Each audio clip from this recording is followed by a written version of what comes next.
Insgesamt wurden 50 Modelle der Dimension 205/55 R16, das sind Reifen für Fahrzeuge der unteren Mittelklasse, getestet. Die Produkte wurden auf ihre Fahr- und Sicherheitseigenschaften sowie die Wirtschaftlichkeit und Umweltbilanz genau untersucht. Im sicherheitsrelevanten Test Bremsen auf nasser Fahrbahn sind die Unterschiede zwischen dem besten und dem schlechtesten Reifen teilweise erschreckend. Ja, Bremsen auf nasser Fahrbahn ist einmal grundsätzlich der gravierendere Test verglichen zur trockenen Straße. Bei trockener Straße haben wir nie so große Unterschiede. Nur die Unterschiede, die wir derzeit sehen, sind dramatisch. Das ist fast das Doppelte. Das bedeutet, wenn du mit dem besten Reifen im Test jetzt eine Vollbremsung hinlegst, vielleicht vor einem Schutzweg, und mit dem schlechtesten Reifen, mit dem gleichen Auto, hast du an der Stelle bitte fast noch 60 Stundenkilometer drauf. Das ist wirklich dramatisch und erklärt auch, warum wir die Reifen im hinteren Feld einfach auf nicht genügend abwerten mussten. Hier zeigt sich leider, dass in diesem Fall auch der Preis beim Thema Sicherheit eine Rolle spielt. Auch da muss man sagen, dass die Reifen im hinteren Feld tatsächlich extrem günstig waren. So etwas haben wir ja bisher gar nicht dabei gehabt im Test, wenn wir aufgrund der geringen Stückzahl das nicht abdecken konnten. Da sind Reifen dabei, die kriegst du um 30 € zu kaufen, aber sie sind nicht einmal die 30 € wert, weil sie eben gemeingefährlich sind.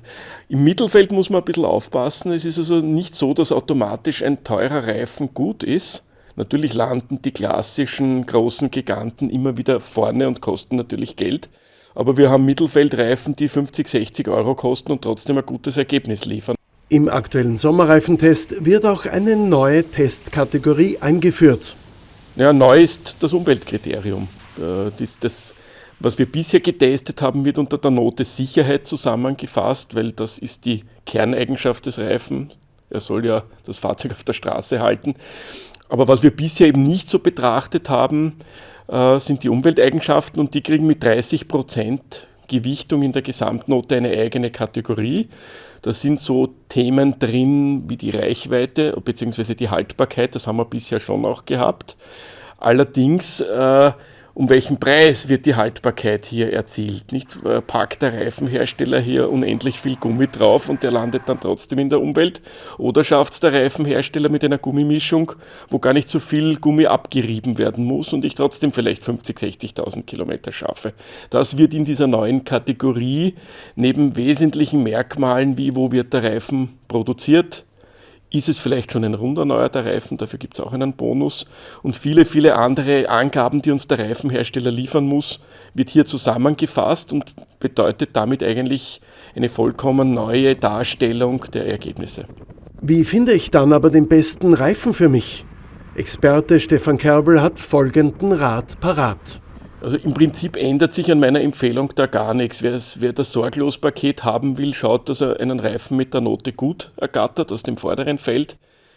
Dieser Reifen ist überall gut. Also nicht nur in einem Kriterium, sondern der muss gut sein bei Nässe, gut bei Trockenheit und eben auch gut im neuen Kriterium Umwelt. Wenn man sich ins Mittelfeld begibt, heißt das noch lange nicht, dass man dort keine guten Reifen findet. Aber die Kundinnen und Kunden müssen da halt dann schauen, wo sie bereit sind, Kompromisse einzugehen. Ich bin immer ein Sicherheitsfreak, also ich würde immer die Nässeeigenschaften voranstellen. Wenn aber irgendjemand Wert darauf legt, dass er mit dem Reifen eine große Kilometerleistung zusammenbringt und bei der Sicherheit ein bisschen Kompromisse eingehen kann, ich würde es nicht empfehlen, aber es gibt ein paar Reifen, die durchaus in der Reichweite tolle Ergebnisse liefern und bei der Sicherheit trotzdem noch ganz gut mithalten können. Der Beste bei der Reichweite ist allerdings das Schlusslicht bei Nässe gewesen, also übertreiben würde ich es hier nicht. Die Details zum aktuellen Sommerreifentest finden Sie wie immer auf unserer Homepage.